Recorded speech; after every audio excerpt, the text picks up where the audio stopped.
अग्निपथ अग्निपथ अग्निपथ। दोस्तों, भारत में आज भी जब आप छोटे शहरों या गांव में जाते हैं तो आपको एक बड़ी संख्या में नए लड़के सेना की भर्ती तैयारी करते हुए दिख जाते हैं। लेकिन इस बड़ी संख्या में से कुछ ही सिलेक्ट होकर सेना का हिस्सा बनते हैं और बाकी या तो अगली बार की तैयारी में लग जाते हैं या फिर इस ख्वाहिश को छोड़कर कुछ और करने लग जाते हैं। लेकिन अब शायद ऐसा नहीं होगा, क्योंकि भारत सरकार की नई स्कीम अग्निपथ के तहत नए अग्निवीरों की खोज शुरू हो गई है, जिसमें नए लड़के जो सेना का हिस्सा बनना चाहते हैं वो 4 साल के लिए आर्मी ज्वाइन कर सकेंगे। लेकिन अब सवाल ये है कि आखिर ये कैसे होगा, वो कौन लोग होंगे जिन्हें मौका दिया जाएगा, और सबसे ज़रूरी सवाल कि 4 साल बाद इन अग्निवीरों का क्या होगा। क्या इन्हें सरकारी नौकरी मिलेगी या फिर ये सभी बेरोजगार हो जाएंगे? आइए आपको सब डिटेल में बताते हैं। दोस्तों, बता दें कि इस अग्निपथ योजना को टूर ऑफ ड्यूटी भी कहा जा रहा है। अग्निपथ दरअसल भारत सरकार का वो रास्ता है जिस पर चलकर वो देश की सिक्योरिटी के लिए तीनों सेनाओं को मजबूत करना चाह रही है। इस योजना के तहत सेना में युवाओं की भर्ती 4 साल के लिए होगी। और ये बात तो अब तक शायद आपको पता चली गई होगी कि स्कीम से सेना में शामिल होने वाले जवानों को अग्निवीर के नाम से जाना जाएगा। यहाँ गौर करने वाली बात यह है कि युवाओं के सेना में भर्ती होने के बाद इंडियन आर्म्ड फोर्सेस की औसत उम्र में कमी देखने को मिलेगी। ऐसा इसलिए क्योंकि इस योजना के तहत सिर्फ 17.5 से 23 साल तक के युवा ही सेना से जुड़ सकते हैं, और 4 साल बाद जब वो रिटायर होंगे तो इनकी उम्र 30 साल से कम रहेगी।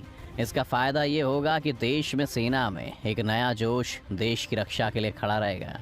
इसके अलावा सैनिकों के रिटायर होने के बाद सरकार पर पेंशन को लेकर पड़ने वाला बोझ भी खत्म हो जाएगा। हालांकि सेना में शामिल होने वाले युवाओं को 4 साल के बाद मोटी रकम के साथ रिटायर किया जाएगा। साथ ही सरकार उनके आगे के सिक्योर फ्यूचर के लिए उन्हें डिप्लोमा और आर्मी सर्टिफिकेट भी देगी। अब ये सर्टिफिकेट्स किसी भी कॉरपोरेट या बाकी किसी सेक्टर में काम करने के लिए कितना ज़रूरी है वो हम सबको पता है। अब अगर भर्ती के प्रोसेस पर जाएं तो अगर आपके पास मिनिमम हाई स्कूल की डिग्री है तो आप इस योजना के तहत होने वाली भर्ती में हिस्सा ले सकते हैं। अब ये तो हो गई रिक्वायरमेंट।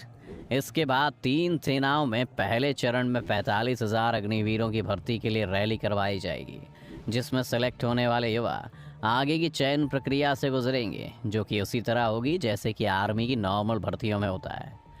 फिर हर प्रक्रिया में सेलेक्ट हो जाने वाले कैंडिडेट का 4 साल का टेन्योर शुरू हो जाएगा। अब यहाँ एक इंटरेस्टिंग बात यह है कि इस 4 साल की नौकरी में जवान को सिर्फ 3.5 साल ही असली नौकरी करनी होगी।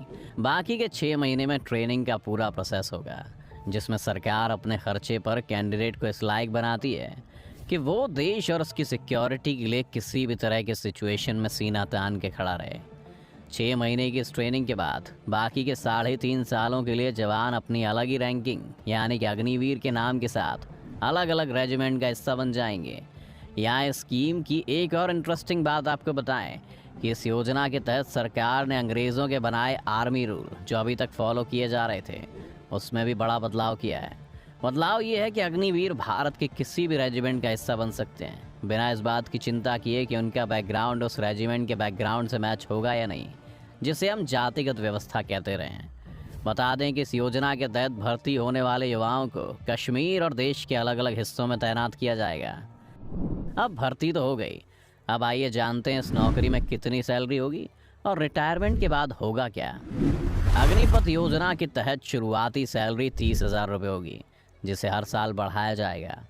सर्विस के चौथे साल में इसे बढ़ाकर 40,000 रुपये कर दिया जाएगा। पीएफ के तौर पर सरकार सैलरी का 30% हिस्सा सेविंग के रूप में रख लेगी। साथ ही इसमें सरकार खुद भी इतने ही पैसे ऐड करेगी, जिससे 4 साल बाद जब कोई सैनिक रिटायर होगा तो उसको 10 लाख से 12 लाख रुपए तक दिए जाएंगे। और इस मिलने वाले रुपए में एक फ़ायदा ये भी होगा कि पैसा टैक्स फ्री होगा। इसके अलावा सरकार की तरफ से आम सैनिकों की तरह इन अग्निवीरों के लिए भी इंश्योरेंस और शहीद होने पर मुआवजे की राशि भी मिलेगी।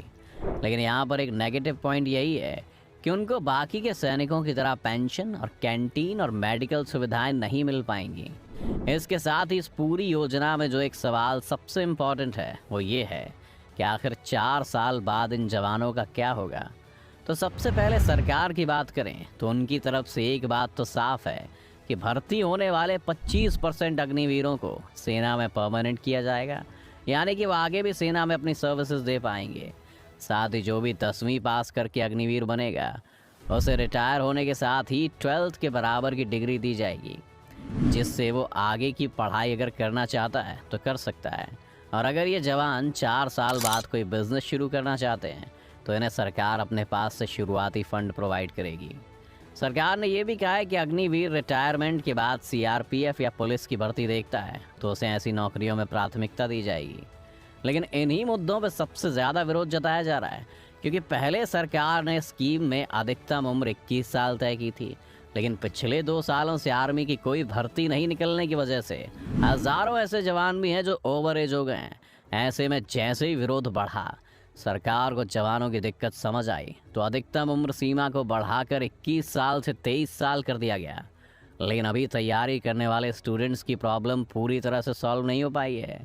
वहीं कुछ विरोध करने वालों का ये भी मानना है कि नौकरी के बाद वह पूरी तरह बेकार हो जाएंगे, क्योंकि एक तो इसमें शामिल होने वाले रिटायर होने तक युवाओं की उम्र लगभग 27 साल हो जाएगी, जिसके बाद कोई नई नौकरी मिल पाना मुश्किल हो जाएगा।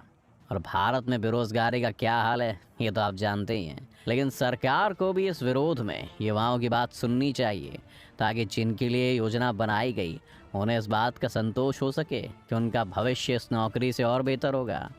खैर, आगे क्या होता है और क्या 3 महीने बाद इसकी भर्ती कहे मुताबिक शुरू हो पाती है, ये देखने वाली बात है। आपको क्या लगता है, क्या ये अग्निपथ स्कीम सच में युवाओं और सेना का भला कर सकती है? आप अपनी राय में कमेंट में बता सकते हैं। अगर आज की वीडियो आपको पसंद आई हो तो इसे लाइक करने के साथ साथ अपने दोस्तों और रिश्तेदारों के साथ शेयर ज़रूर कर दें। अगर आप ये वीडियो यूट्यूब पर देख रहे हैं तो चैनल को सब्सक्राइब करके बेल आइकन दबा दें। और अगर फेसबुक पर आप ये वीडियो देख रहे हैं तो फेसबुक पेज को जल्दी से लाइक करें। फिलहाल के लिए इतना ही। अभी के लिए दीजिए हमें इजाज़त। आपसे मुलाकात होगी अगली वीडियो में। शुक्रिया।